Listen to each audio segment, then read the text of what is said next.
चलिए आज बात करते हैं एक ऐसे इंजीनियर की कहानी की जिसने ना पारंपरिक सोच को पूरी तरह से चुनौती दे दी और मोती की खेती से जानते हैं क्या किया? करोड़ों का बिजनेस खड़ा कर दिया। हम सबने सुना है ना? राजा महाराजाओं की कहानियों में उनकी दौलत का जिक्र होता था और उसमें हीरे जवाहरात के साथ साथ मोतियों का नाम जरूर आता था। तो जाहिर है मोती हमेशा से ही धन और शान का प्रतीक रहे हैं।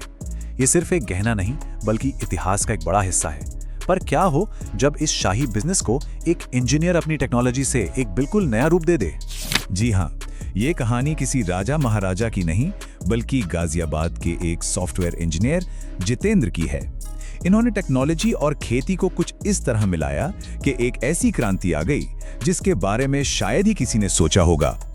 लेकिन हाँ, ये सफर कोई आसान नहीं था। मतलब ऐसा नहीं था कि सब कुछ रातों रात हो गया। जितेंद्र को कामयाबी की चमक देखने से पहले कई मुश्किलों और निराशा के दौर से गुजरना पड़ा। तो देखिए, जितेंद्र ने शुरुआत तो सही की, भुवनेश्वर के सरकारी संस्थान CIFA से ट्रेनिंग भी ले ली, लेकिन असल दुनिया में उन्हें कोई सपोर्ट नहीं मिला। ज्ञान किताबों में तो था, पर उसे जमीन पर उतारने का कोई रास्ता ही नहीं दिख रहा था।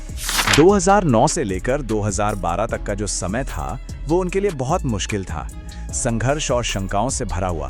एक वक्त तो ऐसा भी आया जब उन्हें लगा कि भाई ये सपना तो कभी पूरा नहीं होगा और सब छोड़ देना चाहिए। लेकिन उन्होंने हार नहीं मानी, बल्कि एक बड़ा फैसला किया कि इस तकनीक को और गहराई से सीखने के लिए विदेश जाना होगा। और बस यहीं से उनकी कहानी में एक ऐसा जबरदस्त मोड़ आया जिसने मोती की खेती की पूरी तस्वीर ही बदल कर रख दी।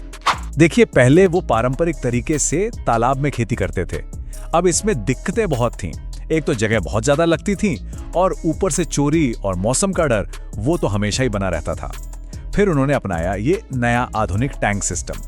इस सिस्टम ने उन्हें अपनी छोटी सी जगह में पूरी सुरक्षा और पूरे कंट्रोल के साथ खेती करने की आजादी दे दी।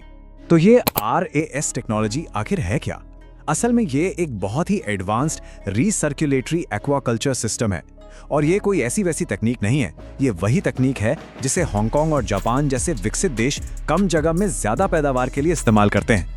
तो चलिए अब जरा और गहराई में चलते हैं और समझते हैं कि कैसे एक साधारण से सीप के अंदर ये कीमती मोती तैयार होता है। ये प्रक्रिया भी बहुत दिलचस्प है।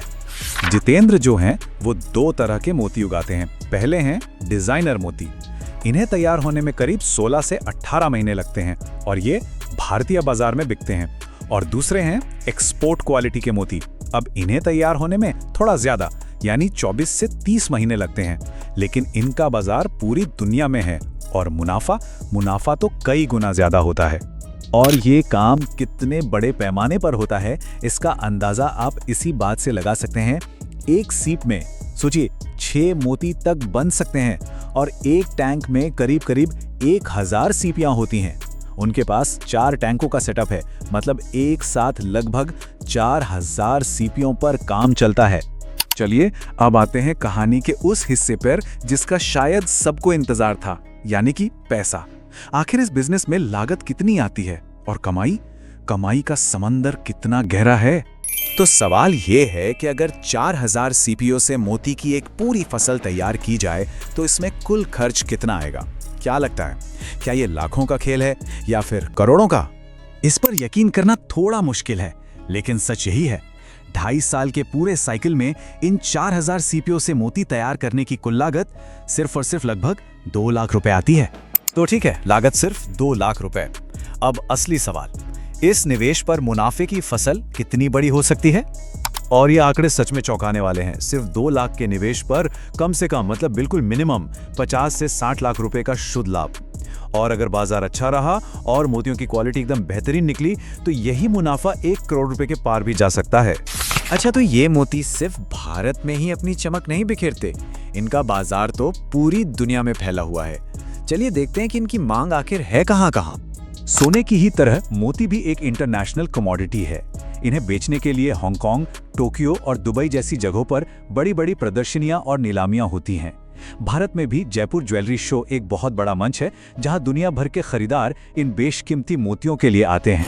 वैसे जितेंद्र की कहानी यहीं खत्म नहीं होती।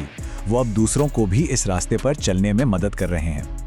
अगर इस कहानी से किसी को प्रेरणा मिली हो और वो इस बारे में और जानना चाहते हो तो सीधे जितेंद्र से इस नंबर पर संपर्क कर सकते हैं।